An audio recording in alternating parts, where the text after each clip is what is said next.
Assalamualaikum warahmatullahi wabarakatuh. Selamat datang kawan-kawan semua di channel Riam Biru. Terima kasih banyak untuk kawan-kawan semua yang sudah berkenan hadir di channel ini. Dan pada kesempatan weekend kali ini ada satu cerita datang dari Mas Trisno di Kendal. Mas Trisno menceritakan tentang satu pengalaman horor yang pernah dialaminya sekitar tahun 2009. Pada saat itu Mas Trisno ceritanya baru menjadi seorang menantu dan ya tinggal di rumah mertua. Baru sekitar 2 bulan lah menikah gitu ya, dan ya mereka, Mas Trisno sama istri itu masih tinggal di rumah mertua di sana. Nah, Mas Trisno sendiri itu kan kerjanya itu sebagai seorang montir di sebuah bengkel di sana. Namanya seorang montir, kalau pulang itu kan ya pasti kotor gitu ya, tangan itu belepotan sama oli ya, ke badan-badan, kadang di muka juga ada, rambut apalagi kayak gitu. Nah, pokoknya kalau misal Mas Trisno pulang bersih-bersih itu ya selalu junub gampangannya gitu ya, selalu mandi besar, itu full dari atas pasti keramasan, sabun pun make itu berulang kali, bisa 2 atau 3 kali sabunan, 3 kali bilas. Nah, karena pikirnya Mas Trisno, ini cuman pikirannya Mas Trisno doang gitu ya. Aku kalau misal mandi itu terkesan itu lama di rumah mertua di situ. Ya mungkin mertua keluarga juga tahu, oh Trisno kerjanya di bengkel, pulang-pulang belepotan begitu, pasti lama mandinya gitu ya. Nah, cuman ya di awal-awal Mas Trisno itu masih menganggap sesuatu itu adalah hal yang lumrah, hal yang biasa. Atau biasanya Mas Trisno itu kan pulangnya itu udah sore ya, sekitar jam 5 atau setengah 6. Dan orang-orang di rumah istrinya, adik-adiknya istri gitu ya, termasuk orang tuanya itu kan udah pada mandi semua. Mas Trisno itu yang mandi terakhir lah. Ya, pikirnya Mas Trisno tenang-tenang aja. Cuman pada suatu hari, awal-awal kan baik-baik aja. Pada suatu hari, Mas Trisno lagi mandi gebyar-gebyur, ini lagi gosok-gosok gitu, lagi disabunin semuanya. Kan lumayan cukup hening. Dari dalam kamar mandi itu, Mas Trisno mendengar ada celetukan. Ini dari adiknya istri, laki-laki gitu ya. Ini ngomong, celetuk, mandi lama banget, kayak gitu. Ada omongan seperti itu. Mas Trisno kan dek. Jadi ngerasa enggak enak. Oh iya. Apa aku kelamaan ya mandi ya?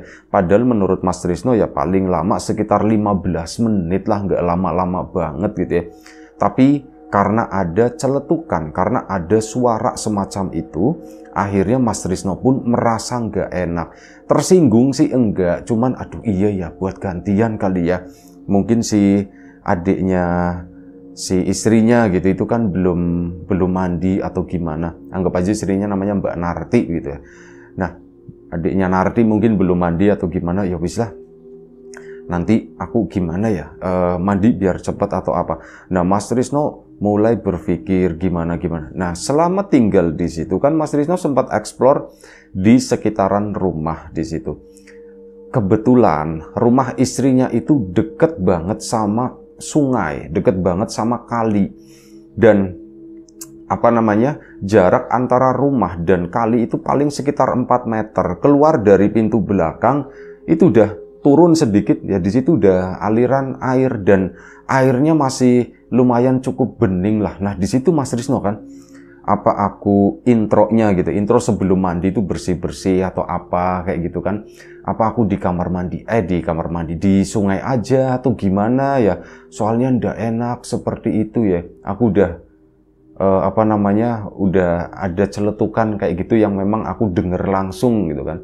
Nah, dari situ pun Mas Trisno akhirnya memutuskan ya cerita dulu ke Mbak Narti istrinya. Ti, aku kemarin lagi mandi itu ngedenger si Haryo, adiknya si Mbak Narti ya, si Haryo itu kayaknya celetuk, mandi lama banget kayak gitu kan. Ya Mbak Nartinya berusaha gimana supaya Mas Trisno nggak tersinggung gitu. Mas, ya kayak gitu mungkin dia lagi iseng-iseng aja ngomong gitu. Iya, aku juga ngerti, cuman kan aku ndak enak kemarin. Jadi ya nanti besok-besok aku mending bersih-bersih kuku atau apa itu di sungai aja kali ya di situ. Jadi pas mandinya itu kan udah setengah bersih, jadi tinggal biur-biur gitu 5 menit kelar gitu kan. Si Mbak Nardinya, lah ngapain mas kayak gitu mas, mandi di kamar mandi aja, nggak usah pakai ke kali, lagian udah sore kan, kata situ. Udah sore ke kali tuh, ya namanya kali mas, angker mas, nanti kamu kenapa-kenapa lagi. Lah si Mas Risno sendiri nggak berpikir ke arah situ, jadi dia tuh mikirnya, lah kayak gitu, nggak ada takut-takutnya sama sekali lah. Ngapain sih mikirin kayak gitu? Setan mah di mana-mana ada dan kapanpun juga ada. Kalau emang mau nongol, mau jam 12 siang, mau jam 9 pagi juga ada, kata Mas Risno. Udah nggak apa-apa, mending gitu aja deh. Mbak Nardi nggak setuju, tapi Mas Risno masih kekeh dengan ini, sepertinya keputusan paling baik itu ya pakainya beginian. Akhirnya keesokan harinya pun dipraktekkan. Pulang sekitar jam setengah 6 kurang waktu itu, dan memang udah sore. Mas Risno balik masuk ke dalam dulu, terus dia dari semalam itu udah beli sabun khusus, taruh di gayung gitu. Ini buat bersih-bersih tangan, kaki kayak gitu ya. Pokoknya yang susah-susah gitu itu dibersihkan dulu. Nanti kalau udah setengah bersih, tinggal mandi itu di rumah gitu ya. Si Mas Trisno pun ngomong, Ti mas mau ke belakang dulu mau bersih. Mas ngapain sih mas? Udah enggak apa-apa, kata Mas Trisno. Akhirnya dia pun ke belakang sana, cuci tangan dan sebagainya, dan hari itu memang nggak ada apa-apa gitu ya. Mas Trisno baik-baik aja gitu kan. Si Mbak Nardi kan nungguin di belakang. Mas ini udah mau maghrib gini loh mas. Ya kan enggak apa-apa gitu. Emang kenapa, orang di luar juga masih terang, kata Mas Trisno. Setelah itu barulah mandi. Mandi ya memang bener 5 menit itu udah kelar. Mas Trisno pun ngomong, tuh kan 5 menit kelar. Ini yang bikin lama biasanya mas tuh memang ngebersihin ininya gitu. Di bengkel sendiri di sana itu nggak enak, kamar mandinya tuh sempit, kata Mas Trisno. Jadi oh ya wis lah. Mbak Nardi pun karena itu merupakan satu solusinya Mas Trisno ya akhirnya membiarkan begitu aja. Dan hal itu ternyata kecium sama mertua gitu kan. Mertua itu sempat nanya sama Mbak Nardi, Ti, hal ini disampaikan ke Mas Trisno, Ti, kenapa Trisno cuci tangan, cuci kakinya malah di sungai gitu kan. Ya Mbak Nardi akhirnya cerita, iya Pak, kemarin itu Mas Trisno nggak enak ngedenger Haryo itu ngomong begini Pak, katanya begitu kan. Lah orang kayak gitu doang Haryo didengerin, udah nggak usah didengerin, orang dia juga suka mandinya sore-sore, suka telat-telat mau maghrib kayak gitu baru mandi, kata si bapaknya. Udahlah nggak usah di sana, kata bapak kan. Iya Pak, nanti aku bilang Mas Trisno. Nah Mbak Nardi pun bilang sama Mas Trisno, Mas bapak itu ngomong begini-begini Mas, kamu jangan di belakang sana gitu kan. Ya nggak enak juga dilihat sama tetangga, kata Mas Trisno. Gak apa-apa Ti, orang tetangga juga nggak ada yang lihat kok, udah nggak apa-apa, udah bilang sama bapak nggak apa-apa. Akhirnya begitu, malam harinya beneran ditegur sama bapak, dipanggil, Trisno, bapak tahu dari Narti ada kejadian begini. Haryo-nya pun dipanggil sekalian disidang di situ kan. Yuk sini, iya Pak gitu kan. Ini padahal Mas Trisno itu baik sama Haryo gitu ya. Mas Trisno pun gak ada dendam, gak ada marah sama Haryo, itu sama sekali ndak ada. Dan Haryo pun ke sana. Akhirnya dibuka kan si bapak itu. Jadi gini, Masmu ini, Mas Trisno itu sekarang kalau pulang bersih-bersihnya itu di sana di sungai. Kamu tahu penyebabnya apa yuk? Mas Trisno-nya, Pak udah pandah apa Pak gitu kan. Udah enggak biar Haryo juga tahu. Jadi Mas Trisno itu kemarin lagi mandi, terus denger kamu celetuk. Katanya, mandi lama banget. Katanya bilang seperti itu, gitu kan. Mas Haryonya kayak malu atau gimana. Si Mas Trisno, udah yo, nggak apa-apa yo, gitu. Nggak apa-apa, santai aja yo. Iya Pak, gitu kan. Aku emang kemarin bilang seperti itu ya. Maaf, kata si Haryonya ya. Ya tuh no, Haryo udah minta maaf. Iya Pak, udah. Apa ya, Haryo nggak usah minta maaf, nggak salah. Memang itu juga ndak apa-apa, lagian saya itu di belakang sana itu lebih enak Pak, di kali. Soalnya apa? Satu, airnya kan mengalir, melimpah juga. Gosok-gosoknya di sana juga lumayan cukup terang. Pokoknya enak, saya juga nggak keberatan di situ Pak. Saya malah menikmati saat sore-sore di sana di pinggir kali di situ. Ya cuman ya itu tadilah Bapak sih cuman ngomong begini, ya nanti selanjutnya terserah kamu. Yang jelas masalah ini udah clear ya gitu. Iya Mas Trisno, aku minta maaf ya. Aku nggak ada maksud kayak gitu, cuman celetuk-celetuk biasa. Iya, ya nggak apa-apa. Mas Trisno sama Mas Aryo udah nggak ada masalah, Bapak pun udah nggak ada masalah, semuanya baik-baik aja. Tapi di dalam hati kecilnya Mas Trisno, meskipun nggak ada dendam, nggak ada marah, nggak ada apapun, yang namanya rasa ndak enak itu masih ada gitu ya, itu masih membayangi. Dan ya akhirnya Mas Trisno pun masih tetap dengan pendiriannya, aku mau bersih-bersihnya itu di sungai aja di sana. Ya Mbak Narti pun nggak bisa melarang lagi, siapapun nggak bisa melarang hal itu pun dilakukan oleh Mas Trisno. Udah dapat mungkin sekitar 4 atau 5 hari setiap pulang dari kerja itu ke sana ke belakang, kecuali pas lagi libur ya, libur sih nggak ke belakang situ. Nah ini mungkin di hari kelima atau di hari ke-6, hampir 1 minggu ya Mas Trisno melakukan hal tersebut. Dan memang waktu itu Mas Trisno pulang agak lumayan cukup sore, karena memang ada ya sedikit lemburan kayak gitu. Ada satu sepeda motor yang tanggung banget, dan akhirnya akan dikerjakan, diselesain lah. Kalau nggak diselesain kasihan nginep, cuman tinggal nutup-nutup doang gitu kan. Akhirnya dikerjakan, pulang ke rumah, sampai rumah itu sekitar setengah 6 sore, itu udah mulai agak gelap.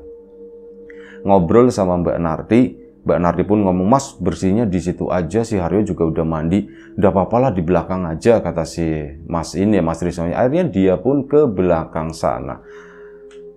Hari itu memang Mas Trisno merasakan ada sesuatu yang sedikit berbeda. Aneh sih enggak, tapi berbeda menurutnya.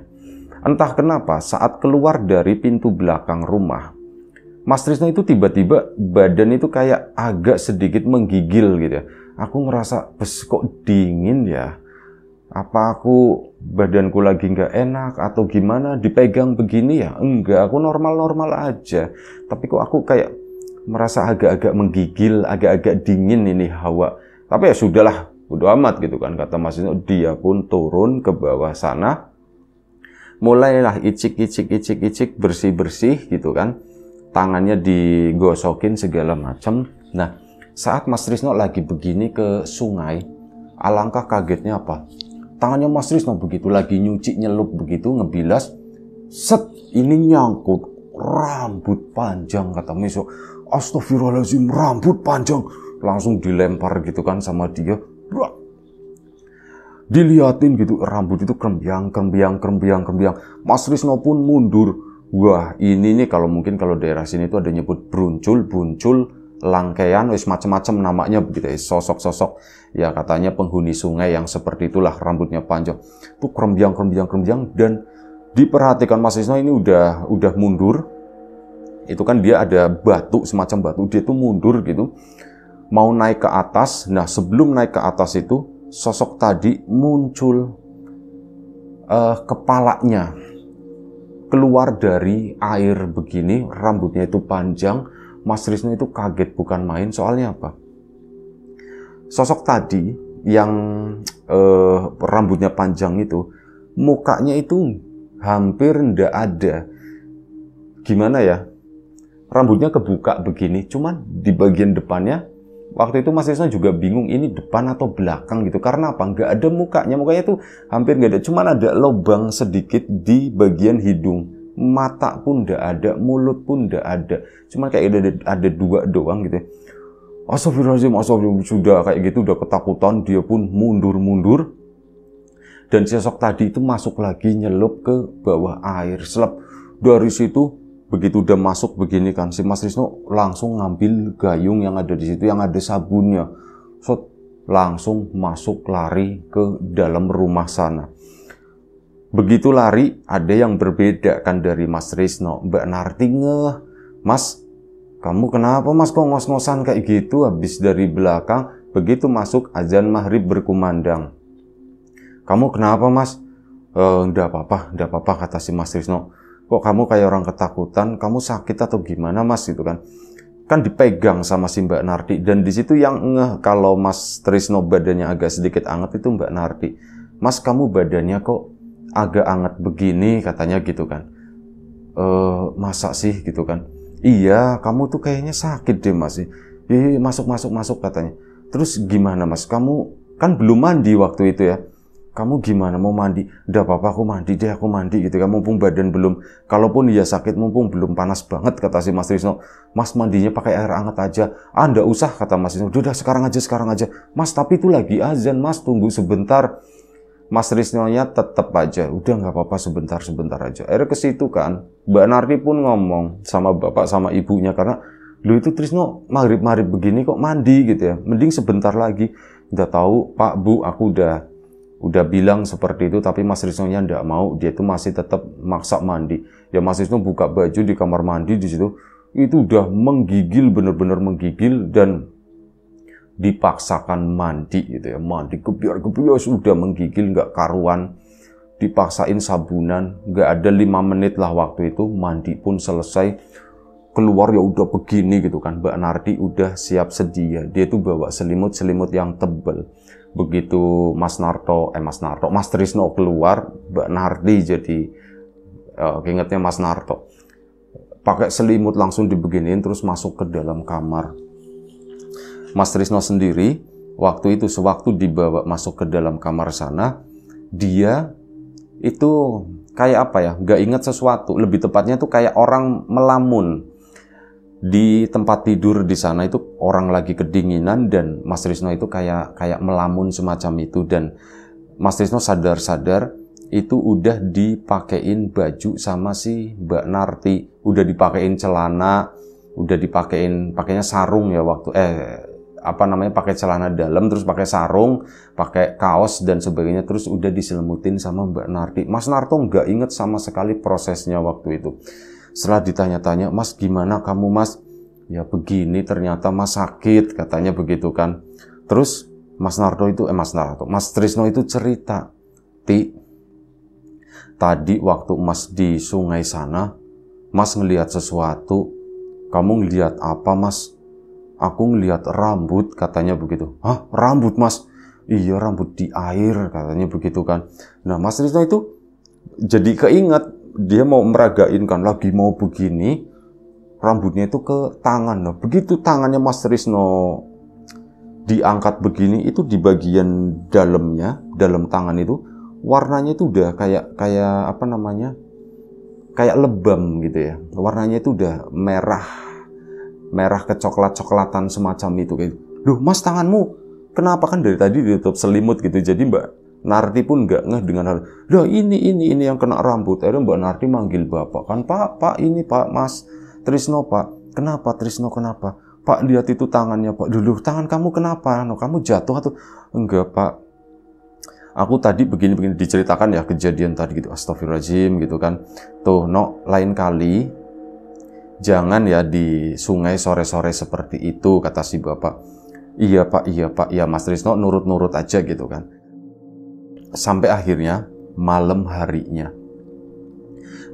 Mas Trisno tidur, Mbak Narti pun juga tertidur, udah minum obat segala macam, badan pun udah mulai agak sedikit enakan, agak sedikit adem, meskipun ya namanya orang sakit itu yang gak ada enak-enaknya gitu ya. Dipaksakan tidur, akhirnya tertidur. Nah dalam tidurnya tersebut, Mas Trisno itu kebangun gara-gara ada yang geli-geli di muka begini gitu kan, terus dibuang gitu ya, ada yang geli-geli itu dibuang, kok masih ada gitu. Akhirnya Mas Trisno kan melek begini, begitu melek ternyata apa? Ada sesuatu yang menggantung di langit-langit kamarnya di sana. Mas Trisno nggak melihat sepenuhnya, tapi yang dilihat itu cuman rambut doang, panjang banget. Ini benar-benar ngegantung di atas kepalanya Mas Trisno di situ. Ngegantung di sini gitu. Dan sekali nempel-nempel begitu, Mas Trisno kan ngeliatin ini apa sih, rambut apa? Dipegang, ditarik begini sama Mas Trisno, itu susah, kayak keras banget, gak mempan sama sekali. Sampai akhirnya Mas Trisno ya nyadar, dia pun teriak-teriakan, dia tuh lompat dari tempat tidur sampai terjatuh gedebuk. Mbak Narti pun terbangun dan Mas Trisno itu melihat ke langit-langit masih ada. Mbak Narti kan ngelihat juga ke atas, cuman istrinya itu nggak bereaksi apapun. Mas, kenapa Mas? Ngeliatin ke Mas Trisno kan, kenapa Mas? Itu di atas. Nah itu di atas itu ada seseorang, ada satu sosok badannya itu pendek banget katanya. Nggak ada kakinya, nggak ada tangannya, kata Mas Trisno. Itu cuman kayak, badannya itu kayak segede bayi segitu ya. Itu nempel dan ditutupi nggak tahu. Pakaiannya itu aneh, plastik bukan, kain bukan, tapi ya warna putih semacam itu nempel di langit-langit dan ada bagian kepalanya, rambutnya itu ngejulur ke bawah. Ini tuh gerak gedut-gedut. Saat gerak itu kayak belatung nempel di atas gitu ya, tapi ya gedut-gedut itu ke sana tetap ke pojok, ke pojokan kamar terus hilang begitu. Mas kamu kenapa Mas kamu? Itu ada yang ngegantung di sana, digantung. Mbak Nardi kan jadi ketakutan, cuman ngelihat ke atas. Mbak Nardi itu nggak lihat apa-apa. Akhirnya bangunin orang tuanya kan. Pak, Mas Trisno, Pak, Mas Trisno. Trisno kenapa lagi? Trisno kenapa lagi? Akhirnya Mas Trisno pun cerita, Pak, tadi aku ngelihat begini-begini, Pak. Itu ada sesuatu yang ngegantung, Pak, di langit-langit sana, kata si Mas Trisno. Ya wis. Bapak pun kayak nggak tahu bapaknya Mbak Nardi itu sebenarnya bukan orang pinter atau bukan orang apa ya. Cuman coba-coba kali ya baca doa ambil air putih gitu, didoain, udah diminum gitu ya, bismillah diminum. Akhirnya diminum sama Mas Trisno, glegek. Bapak pun udah kamu istirahat aja ya, kalau ada apa-apa bangunin Bapak, katanya begitu. Iya Pak, terima kasih. Mertuanya pun balik lagi, Mas Trisno ditemenin Mbak Nardi di sana. Kali ini Mas Trisno tuh udah keringetan gitu. Panas banget badan, maksudnya gerah gitu kan, gerah. Akhirnya selimut pun nggak dipakai. Mereka berdua rebahan di sana. Mas, badan kamu udah mulai adem Mas, kata situ ya. Iya, alhamdulillah katanya, cuman dia masih pada sakit, kata Mas Trisno. Ya udah Mas, tidur lagi. Mas Trisno pun akhirnya tidur lagi. Tidur kali ini sampai pagi itu nyenyak banget, bangun-bangun itu udah lewat subuh aja waktu itu, memang gak dibangunin. Sekitar 6:30 baru bangun Mas Trisno. Dan dari situ si Mbak Nardi minta tolong sama, ngomong ke tetangganya, kan ada tetangganya Mas Trisno kerja bareng di situ, bilang Mas Trisno itu libur dulu hari ini, izin dulu. Oh ya sudah gitu kan. Akhirnya sudah. Hari itu diurusin, Mas Trisno pun mulai membaik. Jam 10 pagi, Mas Trisno itu sembuh dan rencananya mau berangkat tapi dilarang sama Mbak Nardi. Mas jangan dulu Mas, udah kamu udah terlanjur izin, besok aja katanya begitu. Akhirnya udah, keesokan harinya, ya singkat cerita hari itu Mas Trisno sembuh dan keesokan harinya tuh mulai kerja lagi. Kerja lagi, balik biasa kotor gitu kan. Nah ini kan Mbak Nardi tidak mengizinkan. Mas, udah di dalam aja sini, di dalam aja, nggak usah kali-kali nanti kamu kesambet lagi, dibilangnya Mbak Nardi. Mas Trisno pun nurut, bersih-bersih itu mulai di situ dan selama beberapa hari ke depan itu kayak gitu sampai pada suatu hari Mas Trisno udah kan rutinitasnya itu udah balik lagi ke kamar mandi sana saat bersih-bersih. Nah, ini selepas maghrib Mas Trisno itu ke belakang rumah ke sana dan dia itu mendengar sesuatu dari arah luar pintu belakang rumah. Ada yang duk. Kayak ada orang yang gini-giniin, gedor-gedorin badan ke arah pintu.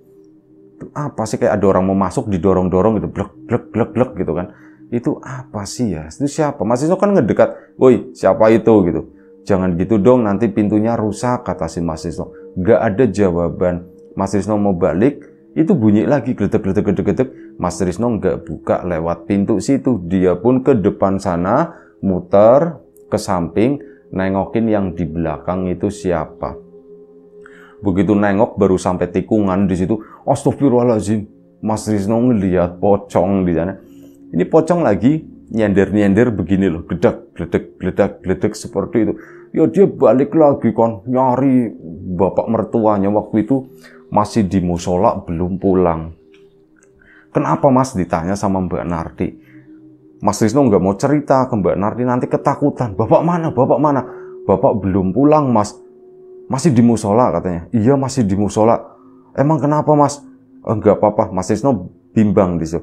Kalau tak tinggalin di sini, si Haryo juga ndak ada nih. Cuman ada 2 perempuan. Si Mbak Nardi sama ibunya doang. Ini kalau misal tak tinggalin gimana ya gitu, agak-agak bingung kan. Kalau misal aku nyusulin ke musola, udah tak tungguin aja. Akhirnya ditungguilah si bapaknya tadi. Ditanya, Mas kenapa Mas? Kenapa, ada apa? Tetap Mas Trisno nggak mau cerita. Nanti aja kalau Bapak udah pulang. Ya wis, Mbak Nardi kan akhirnya menyerah. Mas Trisno pun ke belakang lagi ke sana, penasaran. Ini masih bunyi enggak? Geledak. Itu tuh masih bunyi enggak? Nah, di situ ada satu tempat yang dipakai biasa buat sholat di rumah. Itu kayak cuman ada satu ruangan, kayak setengah kamar gitu ya ukurannya, agak sedikit tinggi, ditutup pakai korden. Kalau misal lagi nggak dipakai sholat, korden itu dibuka. Mas Trisno kan lewat ke sana, ini perbatasan antara ruang tengah dan area belakang di situ. Posisinya sebelah kiri. Mas Trisno ke sana, fokusnya kan ke arah belakang, ke arah pintu belakang. Tapi di sudut mata, ini apa sih yang sholat siapa gitu kan? Dan Mas Trisno itu ngelihatnya itu tinggi. Ibu nggak mungkin. Jadi ada kayak seorang perempuan, seolah-olah tuh kayak pakai baju mukena, pakai pakaian mukena gitu ya buat sholat, tapi yang model dulu ya, yang nggak pakai sambungan gitu. Itu nyambung dari atas sampai bawah, cuman tinggi banget. Kok emak tinggi banget seperti ini? Lagi sholat apaan jam segini? Ini udah hampir masuk isya gitu kan. Emak itu nggak pernah yang namanya telat sholat kayak gitu, ditunda-tunda, apalagi sholat maghrib waktunya pendek, itu nggak pernah. Ini apa ya? Tapi Mas Trisno tetap lewatin aja, fokus ke belakang sana. Udah nggak bunyi geledak-geledek, balik lagi. Begitu balik lagi, Mas Trisno tuh ngeliatin terus. Mak, soalnya dari tadi sholat kok cuman berdiri doang, kata si Mas Trisno. Mak, sosok itu tuh nengok, dan nengoknya tuh cepet banget, kata Mas Trisno. Set, begitu nengok, itu cuman muka hitam doang, matanya tuh nyala putih, kata Mas Trisno. Bener-bener hitam, full hitam. Mulutnya, hidungnya itu nggak terlalu kelihatan, itu nengok warnanya matanya itu warna nyala putih. Mas itu langsung kan dia lari lagi ketakutan. Pas bapak mertuanya pulang, kenapa no si Mbak Nardi juga panik. Iya Pak, nggak tahu Mas Trisno itu kenapa sih belakangan itu aneh. Nah di situ akhirnya Mas Trisno pun cerita, Pak, Mas Trisno menyadari satu hal, Pak, aku itu sebelumnya Pak seumur hidup nggak pernah ngelihat setan Pak, kata si Mas Trisno. Tapi kenapa sekarang kok aku jadi sering ngelihat? Udah emang kenapa? Aku tadi ngelihat pocong Pak di belakang rumah di sana. Ada yang geledak-geledek di pintu. Terus barusan aku ngelihat ini Pak, ada yang berdiri di situ. Tak kirain emak lagi sholat. Emak sholat apaan? Orang emak di kamar katanya begitu kan. Orang emak di kamar nggak? Oh lagian sholat apaan jam segitu gitu. Udah mau sholat, masuk sholat isya. Terus apa ya Pak itu, dan itu memang bukan emak, mukanya juga serem kayak ya wis yo ikut bapak katanya. Akhirnya dibawa sama bapak mertuanya menemui seseorang kayak semacam kayak ustadz kayak gitulah. Jadi bapak pun cerita, kemarin begini Pak Ustadz, si Trisno itu mengalami seperti ini. Akhirnya sama metode pengobatannya itu kayak cuman dikasih air putih, didoain. Dan ini ya Nok, diminum ya Nok ya. Iya katanya Bu ya. Diminum sama Mas Trisno. Dan Mas Trisno pun pulang masih dengan ketakutan semacam itu. Untungnya, alhamdulillahnya kata Mas Trisno, kedepannya itu udah mulai membaik, kehidupannya itu udah normal. Dan yang Mas Trisno yang sebelumnya kok sering banget diikutin belakangan itu ditakut-takutin kayak gitu terus ya. Semenjak minum air obat tadi, alhamdulillahnya Mas Trisno itu udah nggak mengalami gangguan apapun. Semuanya itu baik-baik aja, kembali normal seperti dulu. Cuman ya itu tadi, Mas Trisno nggak boleh mendekat ke arah sungai yang ada di belakang rumah sana. Katanya ada yang suka, katanya ada yang cocok. Dan Mas Trisno pun akhirnya menghindari itu. Setelah itu mereka pun pindah, ngontrak rumah dan sebagainya, mandiri. Itu aja satu cerita dari Mas Trisno di Kendal. Terima kasih banyak. Kawan-kawan di rumah juga terima kasih banyak atas support dan dukungannya apapun itu. Kawan-kawan subscriber, kawan-kawan membership, kawan-kawan yang udah kasih support dalam bentuk super thanks ke Riang Biru, terima kasih banyak. Kawan-kawan yang udah ngasih like, udah nge-share ke yang lainnya, kawan-kawan yang udah ninggalin komentar juga terima kasih banyak. Kawan-kawan yang sudah membeli bawang gorengnya biji, tak lupa terima kasih banyak. Kawan-kawan yang belum sempat memesan, ditunggu pesanannya. Itu aja. Doa terbaik dari kami untuk kawan-kawan semua, semoga selalu diberi kemudahan dalam hal apapun, termasuk kemudahan dalam hal rezeki, yang sakit segera diberi kesembuhan, yang sehat tetap dijaga kesehatannya. Sampai jumpa di episode selanjutnya Riang Biru, jaga kesehatan kawan-kawan semuanya. Assalamualaikum warahmatullahi wabarakatuh.